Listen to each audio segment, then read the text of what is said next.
Welcome to On the Mind, the official podcast of the Weill Cornell Medicine Department of Psychiatry. I'm your host, Dr. Daniel Knoepflmacher.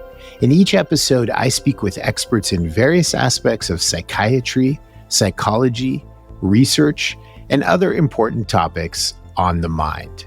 As we've discussed on this podcast before, we continue to face a mental health crisis in our country and around the world, with a shortage of qualified clinicians to provide the treatments people need, both biological and psychotherapeutic.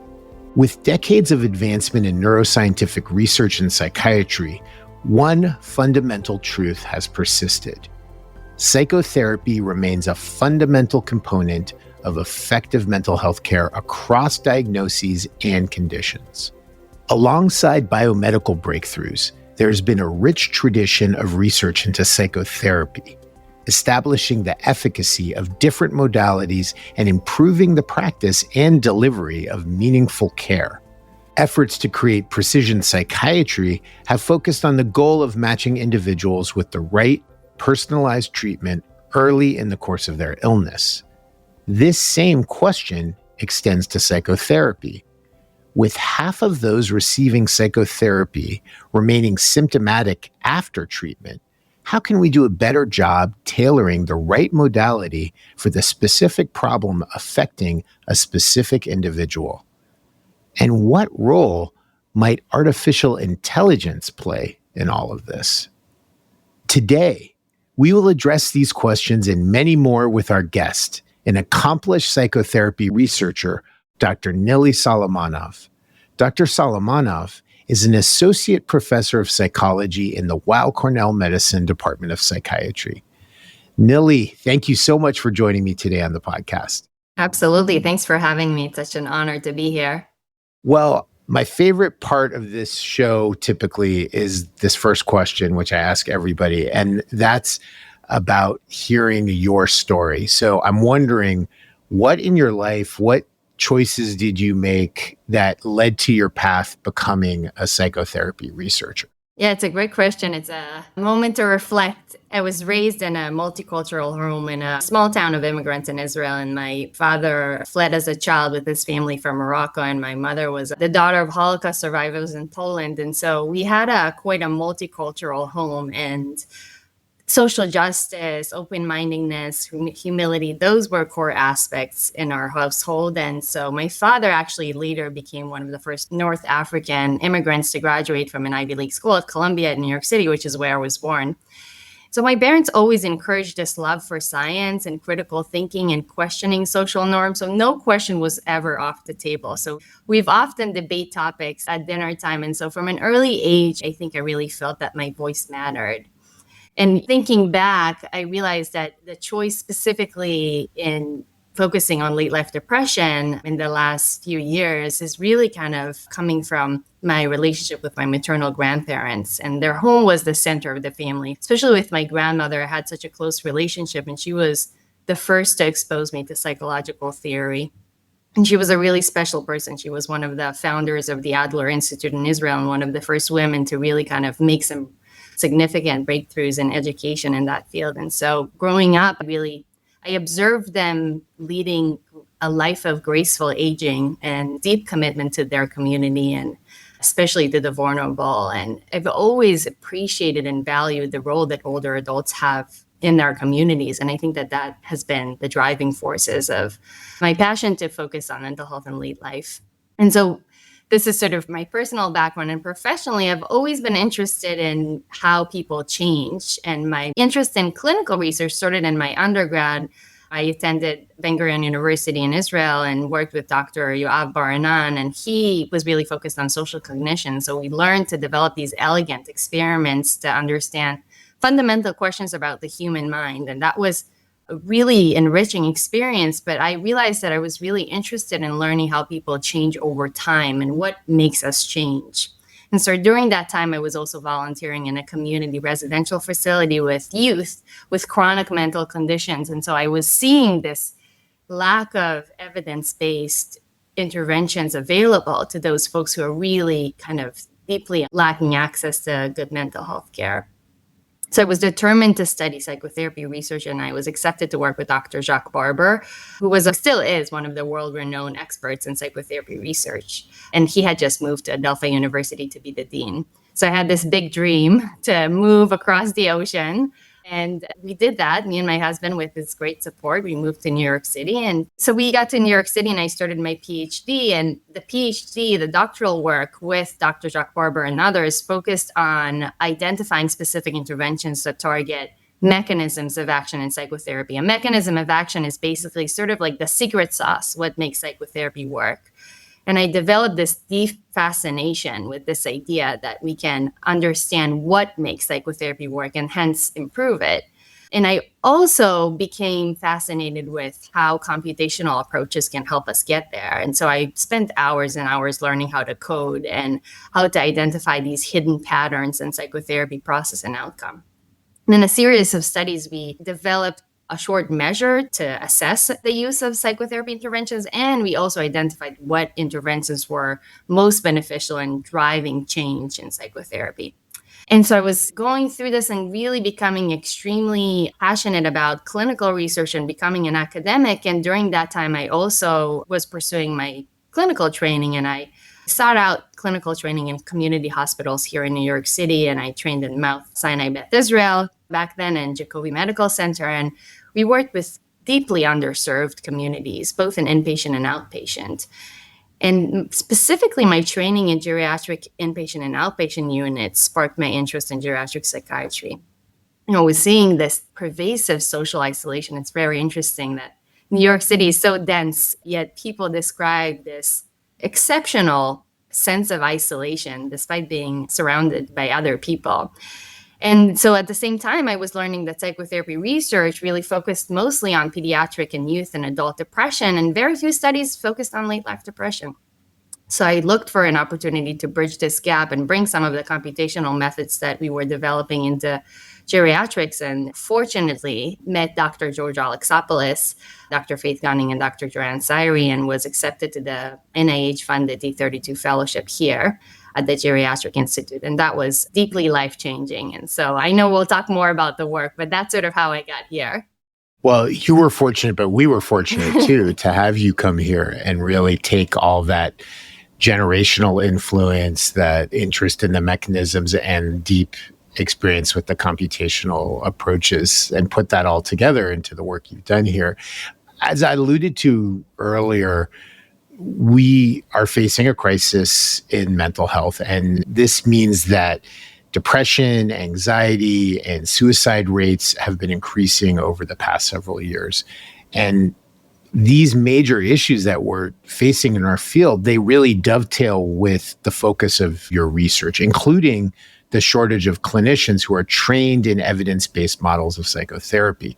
So how does your research address that core problem?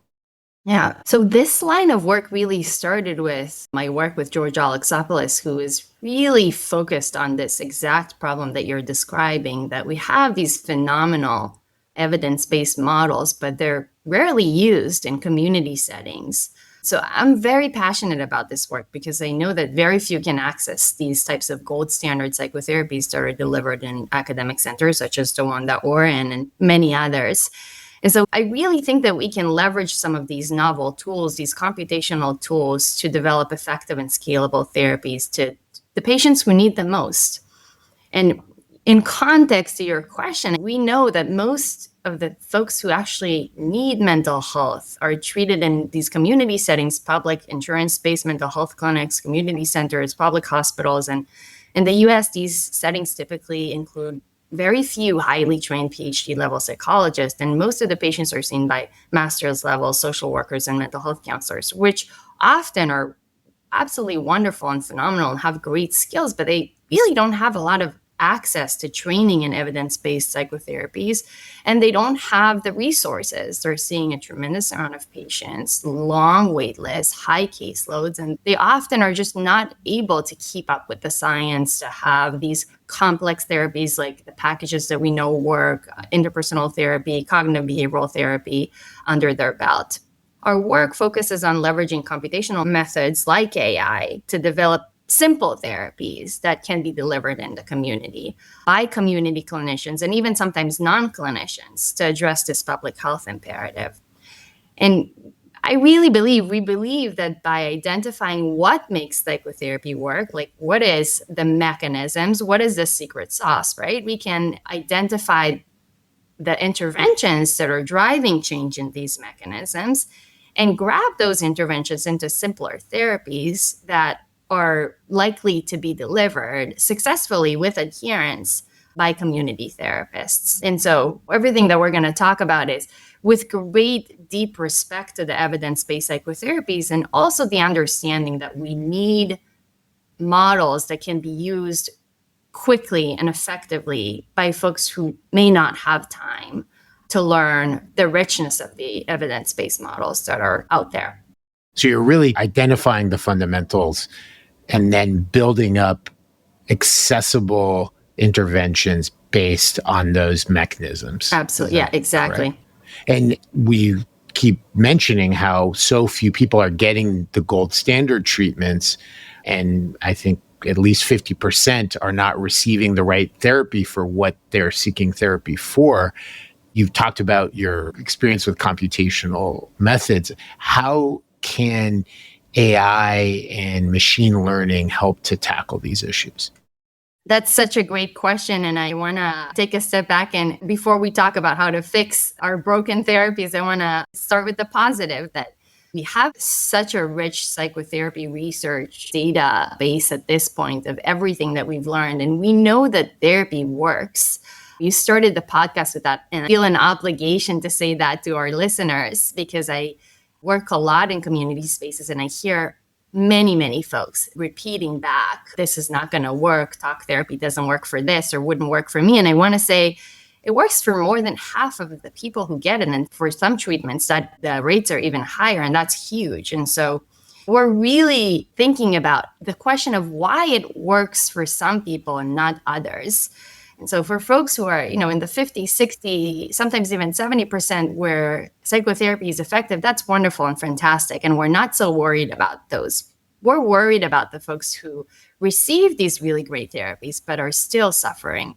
And our research has shown us, and many other people's research, that one of the core reasons that psychotherapy may not work for so many people is that it's traditionally taken this one-size-fits-all approach. And we've talked about precision. That's exactly that. It's this notion that if CBT is effective, we should give every depressed patient that walks through the door CBT. But we know that patients vary in their clinical presentation, right? And so two patients with depression can look completely different. So patients vary not only on their depressive symptom and how their depression looks, and I know you've talked about that in prior podcasts, it's also in their social functioning and their sleep habits and their activity levels and their brain functioning, which is something that we're really focused on, and many more aspects. And so kind of going back to your question, this what we call heterogeneity of depression, the reasons why people are so different, is where computational methods like AI, machine learning, can make a big difference. And they're powerful because they can learn fast and they can sort through large amounts of complex multidimensional data, like what I've described, these multiple domains of functioning. And they can identify hidden patterns that are not necessarily discoverable with our conventional methods. And so these methods are quite clever. They adapt based on new information, and we're all experiencing that. Well, we're going to talk more, I know, later about folks' interactions with AI, but the more training a model has, the more patients it has seen with depression that looks different, the more examples it's seen, the better it would get at prediction. And so, for example, a machine learning model can tell us out of hundreds of factors that lead to treatment success or failure based on hundreds of examples of patients who succeeded or failed in treatment, which are the most important ones. And that's where we really start to move the needle, I hope, right? Because then we say, okay, the top ones, the top predictors that are going to make the biggest difference, those are the ones we should assess, and those are the ones we should intervene on. And that's a key goal of the work that we're doing. Well, you use the word prediction, and I think that's very important here because I think when anyone hears the word AI, maybe people who are listening, they think of chatbots or LLMs that respond to questions you have. But what we're talking about in this context is AI being used to analyze data that comes from clinical interactions and then using that to determine what are the right modalities or interventions to meet the fingerprint of that data that emerges. Is that accurate? Yeah, absolutely. I think that's such a great point because we're in this AI evolution period now that AI is kind of taking the forefront in so many aspects of our lives. And the main interaction that people have with AI is with generative AI like ChatGPT, right? These models are, as indicated by the name, they generate new content, they're generating new information. So it's a very important aspect of AI. And we'll talk more about that later in the podcast. But there is also a key, very powerful aspect of AI, which is the prediction piece. So models that are able to use the data to predict and explain outcomes. And this is when we talk about many machine learning models, for example. These are powerful tools that we're using in our research. So over the last 5 years or 6 years, our lab has done a series of studies in leveraging mostly machine learning techniques to identify what makes psychotherapy work. And as I've mentioned, the question is really, what are the mechanisms? What are the active ingredients? And why does it work for some people and not others? And so just to give an example, we've built and trained a model to detect early risk of non-response. And this is really important, right? Because I think a lot of people, and probably many of our listeners, can identify with the experience of going to therapy and having a sense that it's not working after 3 or 4 sessions, right? And then the therapist may say, well, let's just keep going. Let's just keep doing what we're doing. It will work. Sometimes that's true, but often it isn't, right? And so we've asked that question with these models. We've asked a model to identify what patients are not going to respond early on to treatment. And then we've asked, well, is the fact that they didn't respond early predicts their response at the end of treatment? And the answer was yes. And this is work that I've done with Jihi Lee. And it was really kind of surprising to see. We found that in our data, all of the patients who didn't show response by half of the treatment did not respond at the end, meaning they were still depressed. And so we really kind of need to do a better job at identifying folks who are not responding early and doing something about it. And that's where we hit the predictors question, right? How do we know who doesn't respond? And so in this study, we've looked at tens of predictors, somebody's disability profile and the type of treatment that they received and their cognitive profile and anything basically that you can think of that would explain what this person is suffering from. And the number one predictor was actually perceived social support, how much you felt supported by others, more than what treatment you got, more than what your cognitive, your social, your disability profile, and so forth. And this was really good news to us because perceived social support is modifiable. We can do something about it. We can help folks feel more supported. We can't do anything about your demographics or about, most of the time, the disability and other factors, but this is something that we can intervene on. So that's at the key of everything, is that there's a deficit in social support, and you've really used all of this technology to identify that as one of the aspects of the problems that people face when they're not responding to psychotherapy. I know that you've created a simple, scalable psychotherapy model based off of this research that you've designed, and it's called Engage and Connect. It's something I'll say that I'm particularly excited about because I was just talking with some of our residents who just yesterday spoke to them about it, that they learned this from you or they heard an introductory lecture on this, and they're all very excited about how they can adapt this into their practice. So can you describe this form of psychotherapy to our listeners? Yeah, absolutely. And it was so great just to meet the residents. They really challenged me with some interesting questions about how to bring this into a psychiatry space, this therapy, which I haven't thought about because mostly we do our work with social workers and community therapists. I can talk a little bit more about that later, but I want to kind of say, the cliche of sitting on the shoulders of giants. Engage and Connect is a modified version of Engage behavioral activation psychotherapy that George Alexopoulos and Patricia Arian developed. And I was so fortunate to work with them and to have access to all of their data and their brilliant perspectives on psychotherapy. And so taking a step back, Engage was designed with this based on neuroscience evidence that's showing that the brain's reward system is severely impaired during depressive episodes.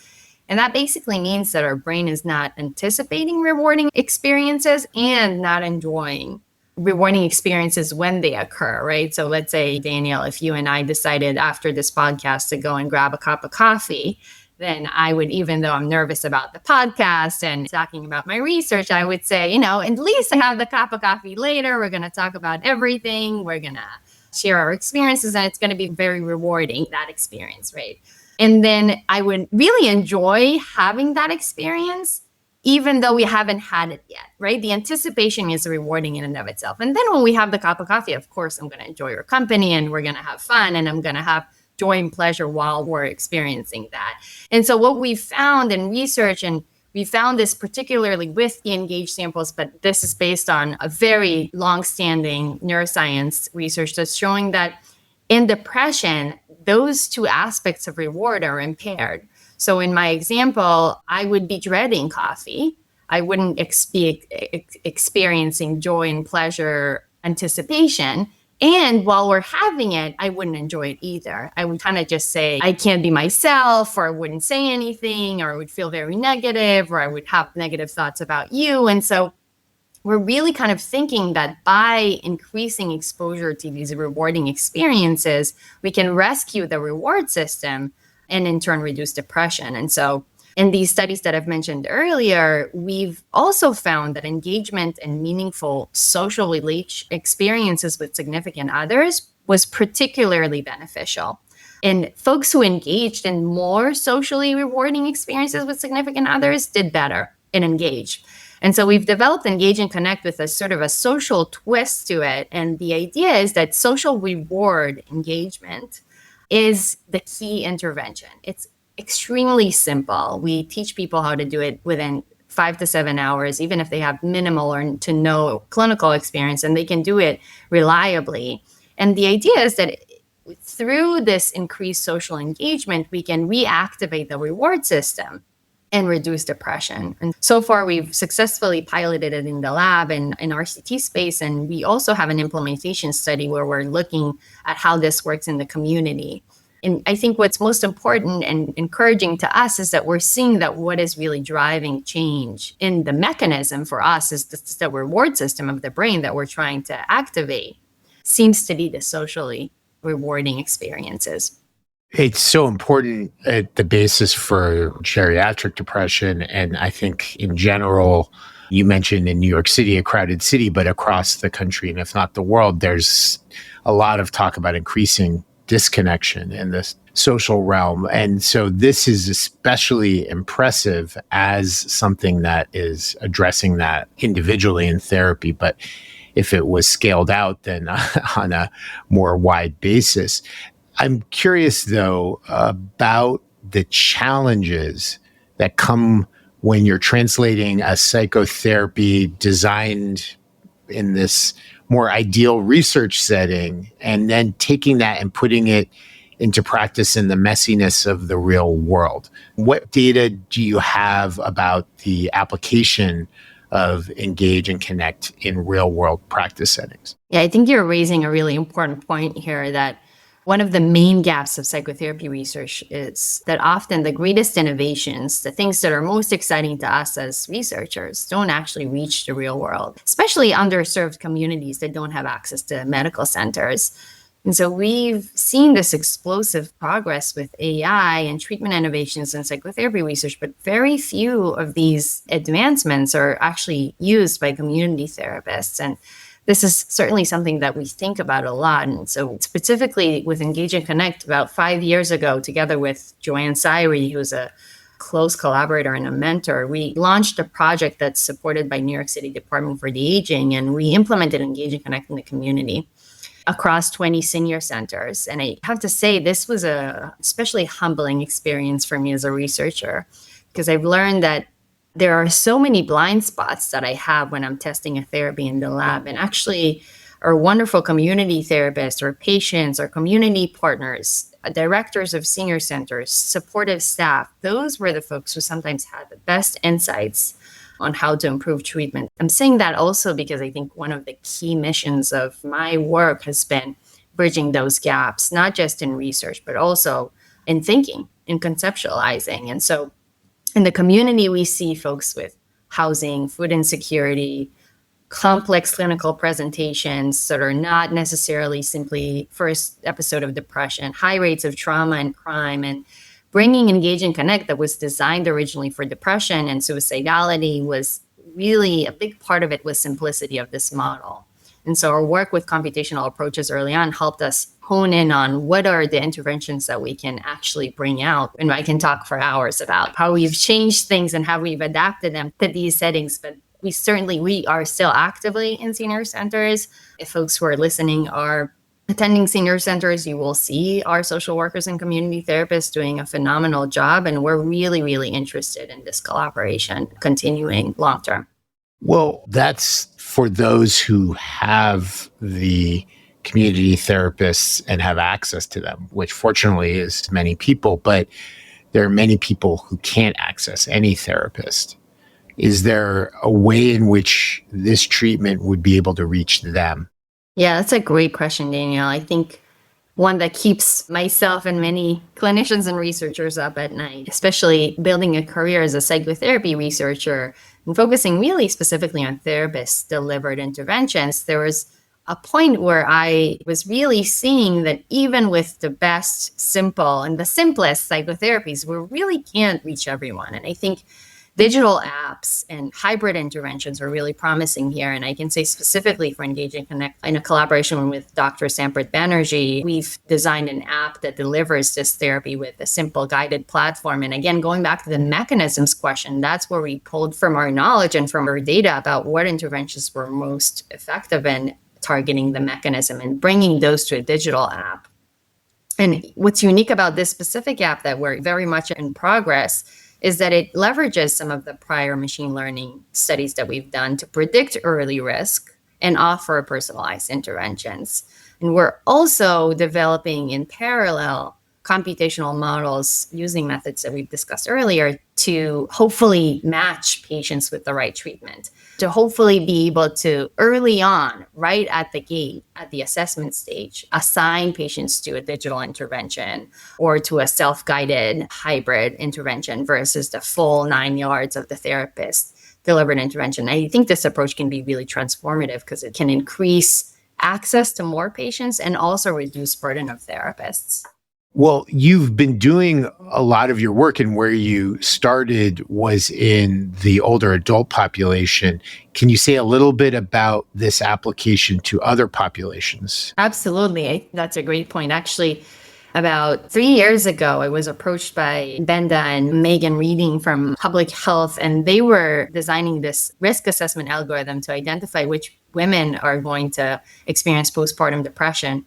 And so we talked about interventions for this population, and we sort of reached this point where saying, well, Engage and Connect is focusing on social isolation. We know that during the postpartum period, there is socially rewarding deficits. If you've treated women with postpartum depression, you often see this lack of reward response to the infant that is quite distressing for the mother. And so conceptually, based on neuroscience evidence, it made total sense. And so we've adapted Engage and Connect to postpartum depression. We've tested it out, we published a pilot. It had really promising results with extremely high response rates. And what was most interesting is that we found that this adapted version of Engage and Connect to the postpartum period that was really tailored for women in the postpartum period showed a signal on where we thought the mechanism was. And so we found that the increase in social reward responsivity, meaning your response to socially rewarding experiences, explained the reduction in depression. We also found that Engage and Connect in this small sample led to improvement in quality of attachment with the infant, which I think is really important because we always think about what are the long-term benefits of a treatment? What are people left with when we end our therapy with them? And so we've done the postpartum work. We're extremely excited about that. I think this is a key direction that we're going to go in. And we also are taking a transdiagnostic approach in our collaboration with the community. We're thinking about folks, for example, with housing and food insecurity, right? It really is not right for someone who is experiencing food insecurity, which I think is very sort of salient to us right now because we are facing a food insecurity crisis right now in New York, to say, why don't you go for coffee with your friend, right? Or why don't you like host a party? That's not aligned with their experience. And I think that's where Engage and Connect has been really modified in different directions, where we say, well, why don't you have a conversation with, let's identify a significant other that you can have a conversation with about your insecurity. Who in your life do you feel that is supportive of you, that is bringing the best self in you? Or how can we help you get connected with food sources with the support of others? And so I think often it's not very fancy. It's actually extremely practical. And when we face problems in our lives that are as significant as insecurities like this, we need others. And we see patients, especially with depression, that are furthering and furthering their isolation because of things like shame and guilt and stigma. And we say, let's do the opposite. Let's find someone you can connect with. Well, that adaptability is really impressive. And I'm really excited to hear about the different directions that you will take this in. You just don't have enough hours in the day, I'm sure. But that's wonderful. At the same time, I'm guessing that Engage and Connect is not going to work for everyone and for every psychiatric or psychological problem. In fact, I think you and I were talking about this earlier, but I think about personality disorders. They're complex and can really impact social connection. There may be real difficulty with social connection in that population. So how do you decide what individualized treatment to give each patient? Yeah, I think that's a great point. And it's sort of like the $1 million question for us, right? How do we see this strong data coming from Engage and Connect studies, which I'm really excited about, but I certainly don't think that it's the right treatment for every patient because no treatment is right for everyone, right? And that's what we've learned from these decades of psychotherapy research. And so one example that I have in mind is a collaborative study that we've done together with George Alexopoulos and Faith Gunning and a big interdisciplinary team, where we recently published a machine learning algorithm that's called the treatment decision rule. We've based off of really excellent work that has been going on in the field of precision psychiatry. And this algorithm takes into account all aspects of the patient's profile, like we talked about, social, cognitive functioning, symptoms, disability, and other factors. And it can automatically assign them to the right treatment by taking into account these multifaceted variabilities that people have. And so we hope that this is quite promising because it addresses some of the core problems that we're facing as a field. It reduces the assessment time, right? Because we know that therapists spend a tremendous amount of time assessing a patient, and that is a huge burden for both the patient and the therapist, especially for patients who are going through multiple rounds of treatment and have to explain their story over and over again. And so we're assessing only the key factors that we know based on our model training that are predictive of outcome.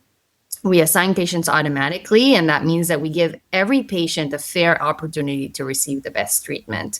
And this is something that I'm particularly excited about because we know from prior work that clinicians, even with best intentions, we're all human, right? Well, all humans, and we often and intentionally are impacted by racial and ethnic biases. And we see this bias in assigning patients from minority backgrounds. And so that takes care of that by the automation. And it also enhances cost effectiveness because it reduces the clinician assessment time, but it also assigns patients to the briefest treatment that they can benefit from. So we adapted this algorithm specifically based on our experience with community settings, and we've added this modular aspect of it where you can essentially tell the algorithm, I can only afford to treat 20% of my patients that are coming through the door. And if you're then hiring 1 or 2 or 4 clinicians, you can say, I can only afford to treat 40% of the patients who are walking through the door. And the algorithm would be able to adapt and still assign patients based on the optimal predicted benefit. And so in our initial study, we found that this algorithm increased depression reduction by 30% compared to random assignment, non-optimal assignment. So we're hoping that this can make a real difference. That's really impressive. You're integrating into that model the different modalities that exist for the profiles that emerge based on that. So obviously it's not just engage and connect. There's other choices that get integrated into the system. Yeah, it's a great question. So with our model, we trained it on simple psychotherapies like engage and connect versus care as usual, which was often case management. And I think it's such a good point, right? We're now starting to expand this into other spaces. And particularly, we're interested in youth depression because it's such a big health imperative there. And we're hoping to adapt the assignment based on what's available in that setting, right? But I think what's important here is that our algorithm was able to identify patients who would benefit from case management and not psychotherapy. And I think that that's really important because I think that as clinicians, we feel like we should give every patient the whole 9 yards or best, longest therapy. And what our results are showing from these models is that that's not actually accurate, right? There is a matching aspect that not every patient would benefit from that. So for example, we talked about apps. For example, some patients may benefit more from an app first, from a low touch intervention that's not the whole comprehensive 100% of what you can offer, and then maybe later need therapy or not, right? And so I think this is where we think there could be a big difference, right? If we can assign the folks who can benefit from a digital intervention quickly to a digital intervention, we clear out therapist time to treat the patients who really deeply need therapist-delivered interventions. And we can do this. We're hoping to learn over time how this works with different modalities. This really gets to something I want to discuss with you, thinking about AI. So we've been talking about prediction, machine learning, predictive AI. What about generative AI? So where the public is maybe more familiar with, which there's a lot of controversy about this for good reason, and whether human therapists would get replaced by digital, artificially intelligent therapists. Can you just speak to generative AI and where that may fit into the future of psychotherapy? Yeah, Daniel, I think that's such a great point. We're seeing this explosive increase in the use of AI chatbots, and particularly for therapy or for companionship. We can talk more about that. And I think most people don't realize that AI can be very many things, right? And they also, I think, are not aware that these AI bots, especially bots like ChatGPT, are meant to be general, meaning be able to generate content, good content about pretty much anything and everything that you ask them. And if you've used this, and I would be surprised if our listeners haven't tried it because it's so popular right now, is that we know that AI is designed by definition to always give you an answer, even if it doesn't know. AI often would simply give you a wrong answer, right? Which is not a big deal if you're asking for a restaurant recommendation. You'll just have a bad meal maybe. But it's a big deal if you're relying on this tool for your own safety and your own psychological health. These models can experience what we call, the technical term is hallucinations, right? Where an AI bot would give you a very confident but very wrong advice. And so with these strategies that have happened with youth suicide that we've seen in the news, there's clear instances of that. And the safeguards is a huge issue too. And I'll stop after that. But I think that's one that many of our listeners are probably concerned about, that the therapist is obligated by law to keep you safe and abide to very clear guidelines on when to escalate and when to take the next step of calling 911. Now, as a clinician, and I'm sure many clinicians who are listening to us, like me, hate to do this, right? We don't want to call 911. We don't want to do these things, but we're 100% going to do it if we need to, right? And we're going to make sure that a patient is safe. And we don't have regulation on this with AI bots, right? There are no consequences, or there's very little consequences if they don't. And we don't know what happens if a patient is suicidal and an AI bot says call 911. Does the person call? Do they not call, right? If we have a patient who's experiencing this, we follow up. We make sure that help has arrived, right? And so I think the follow-up piece is very, very troubling because we see these examples where safety guardrails are not working and dangerous advice is being given, and there is no follow-up on that. And so these are all challenges we need to address in the upcoming years in the field. And how can these technologies become less dangerous? What policies do we need in place to protect ourselves, our children, our vulnerable members of the community? And, I think this is not all to say that AI is bad or shouldn't be used. It's here. It's going to be used. It is in the mental health space. It is going to be an intervention that millions of people are already using it, but we do need to make sure that it's safe. And we do need to be proactive about it as a society, as a community. And I think that a lot of us clinicians and researchers are really kind of focused on that. Absolutely. And I'm glad we're having a chance to talk about this. The vulnerable population of youth is something that you alluded to, that key developmental stage. I mean, there's even work to think about chatbots, not in terms of psychotherapy, but as toys that could start at the very earliest age and be these very immersive, attention-drawing digital companions, which could have really scary impacts on attachment, on attention, on all of these kind of social relatability, developmental steps that have to happen. And for that reason, I know already there is bipartisan legislation that's being discussed to really limit this, but the train has left the station, and I think people really need to know about this and need to be organized and aware so that we can think about how this is going to develop in the future. So thinking about that vulnerable stage of psychological development, what do you think are some ways we can protect the future generation from these risks?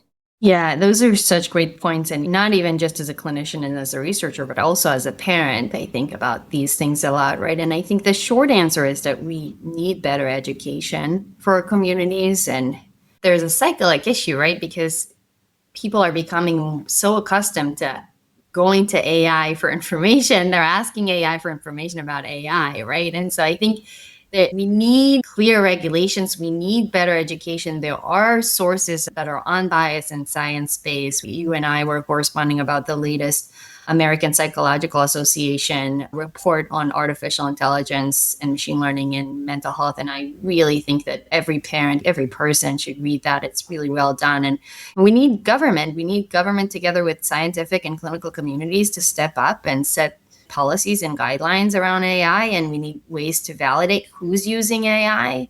We need to protect minors. We need to have better safety guardrails for these models. We need to have better transparency about how these models are training, what data they're training on. We need better education for patients and especially parents for what these tools are doing. And I would strongly recommend, if you're listening to this podcast and you're a parent of a child or youth that has access to AI and that has a smartphone, get involved. Have an open and honest conversation with your children about this. Be aware of what they're doing with AI, what they're using it for. Be proactive about this. We're seeing, especially with youth and children, that the information that they're entering into these bots is exceptionally sensitive. And I always kind of tell my patients, if you're putting information into the internet, you have to be okay with it living there forever, right? And I think that as adults, and we talk with older adults about this a lot, actually, from a different direction, right? Because they're more trusting, because sometimes they haven't grew up in the digital world, and often they would just put things on the internet that they're not thinking twice about. And we have to be very educated consumers. And with youth, it's especially an issue, right? Because you can't monitor every single thing that they're using their phone for. But I think this is where it's really critical to have parent involvement. We see this, we talked a lot in this podcast about social reward. All of the data that I've seen is pointing clearly to the direction that we need socially rewarding connections in the real world with real people, right? And this shift that we see in youth and using AI as a replacement for that, because AI would not bully you, AI would not reject you, AI would not tell you you're a bad friend, and giving extreme examples, but this sensitivity to social approval is really playing a huge role here. And so I think that this reduced preference for human connection is something that we really need to be aware of and work on. There are tremendous risks. And you mentioned that statement from the APA, and we'll put that in our transcript for this episode so that people listening can link to that. Researchers, clinicians, we all need to have a voice to ensure the safety of patients. At the same time, we can't ignore the fact that generative AI is here to stay, and we need to think about how it can be used responsibly in the world in general and maybe in the therapeutic space as well. So any vision for the responsible integration of generative AI? We talked about the risks, but what about perhaps potential benefits that could come? I think that's such a great point. And as I've said earlier, this is coming. This is happening. It's here. And we need to become part of the conversation if we are not already part of the conversation. Community partners, educators, clinicians, academics, parents, we need to get involved. And just anecdotally, here at Cornell, with my collaborator, Logan Grosnick, we're thinking and we're working on harnessing these technologies and training models on real patients' data with responsibility, with privacy, with data protection. And I think scientists have a huge role here, not just developing things in academia, but also partnering with industry and collaborating and making sure that these models are safe. And our mission is not to have a product that patients would use more and more and more here, right? Our mission is to have a product that is safest, most efficacious, most accessible to patients. And I think that's key, right? And we really can have a lot of power in impacting the direction of this. And so I think passive recipients of this is not the right call here. I think we really need to push the development and to offer our criticisms in a constructive way, offer alternatives, and similar to what has happened with digital mental health interventions, where the industry is absolutely flooded with digital mental health interventions, but most of them don't work, right? But we do have data-based, academic-driven, or academically developed interventions that are highly effective. And I think hopefully we're going to see a similar direction here. It gets into the market, I guess, because there's competition between academically driven things and things that are driven by investors that may not have that rigor. And it's a whole nother topic that we're not going to get into today. But as we're talking about AI and how it dovetails with your work, you just think about these tremendous risks, but also this great potential. So let's end on a positive note. Yeah. Always. Yes. Yeah. I don't know if that's part of Engage and Connect, but it's going to be part of this episode. What's your vision for the future? Yeah, it's a great question. It's probably going to change tomorrow. I'll give you the vision today. I think this is a really exciting time to be in this space. And we have things that I would spend like 60 hours coding 2 years ago. Now I can do in 30 seconds, right? And so I think we have faster and better tools to answer the questions that matter the most to us. And I think we have serious problems to tackle. The world is becoming more and more complex and more isolating, speaking of socially rewarding experiences, and more difficult to navigate. And things are rapidly changing every single day, right? And we're going to continue to see detrimental rates of depression and suicidality. And when we talk to patients, we hear these challenges being echoed in their experience. They're coming to us because they're so isolated, because they feel left out of the game, because they can't be part of the digital world, or they feel like everyone has a better life than them because of social media. So we see even clinical psychiatry, even clinical psychology changing in its nature as the world is changing so rapidly. And I do hope that's what makes me optimistic, that the research that we're doing to improve, to simplify psychotherapy, to harness these technologies in a good way, in a beneficial way, in the way that contributes to society, to understand how to tailor them to individual patients, to work with communities to bring therapies to them. I really hope that these are the things that are going to make a difference. And I want to just end by saying that I spoke a lot about my work as an individual. It's the cliche of a village, right? It does take a village, and I have an incredible team. And one of the things, and incredible collaborators here at Cornell and in the world and in the US. And I think one of the things that make me most hopeful, like my brightest days, is when my mentees, folks in my lab and people that I work with share their ideas and their passions and their missions for the future. And I'm just seeing, we talk a lot about dangers of young people and youth, but I'm just seeing so many incredible examples of grit and passion and commitment and brilliance. And those are the things that make me hopeful. And I'm very committed to helping train those brilliant people to surpass whatever we're trying to do here. Well, I mean, those social connections are what are so generative and have made your work so impressive and so impactful. I mean, Nili, it was an absolute pleasure to have you here today and to talk about all of this amazing work and this really important, more general topic about AI. Thank you so much for coming and speaking with me. Yeah, absolutely. Thank you for having me. It was great being here, and I'm excited to continue to talk after this over coffee. Sounds good. And it's our social reward. Yeah, exactly. Now we've earned it. Yes. Thank you, Daniel. Thank you. And I really am truly in awe of what you've accomplished as a researcher. I mean, in telling your story, I can see how your humanism is married with this tremendous creative scientific brain. It's just so impressive to see how that just emanates through in your work. So I think we may have to have you back again because I anticipate many more breakthroughs in your work. So happy to be back. Thank you so much. Yeah, Thank you. I really appreciate it. I know you're busy, so thank you. I also want to thank all of you out there who've listened to this episode of On the Mind. This, as you know, is the official podcast of the Weill Cornell Medicine Department of Psychiatry.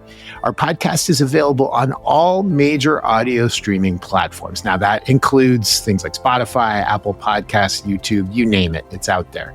If you like what you heard today, tell your friends, please. Give us a rating, subscribe, and stay up to date with all of our latest episodes. We'll be back soon with another one for you.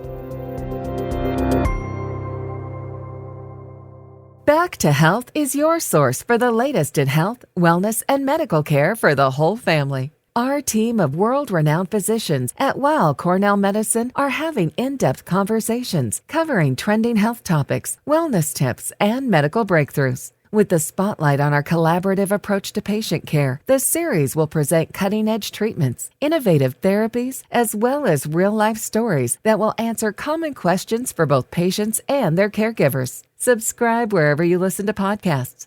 Also, don't forget to rate us 5 stars. All information contained in this podcast is intended for informational and educational purposes. The information is not intended nor suited to be a replacement or substitute for professional medical treatment or for professional medical advice relative to a specific medical question or condition. We urge you to always seek the advice of your physician or medical professional with respect to your medical condition or questions. Weill Cornell Medicine makes no warranty, guarantee, or representation as to the accuracy or sufficiency of the information featured in this podcast, and any reliance on such information is done at your own risk. Participants may have consulting, equity, board membership, or other relationships with pharmaceutical, biotech, or device companies unrelated to their role in this podcast. No payments have been made by any company to endorse any treatments, devices, or procedures, and Weill Cornell Medicine does not endorse, approve, or recommend any product, service, or entity mentioned in this podcast. Opinions expressed in this podcast are those of the speaker and do not represent the perspectives of Weill Cornell Medicine as an institution.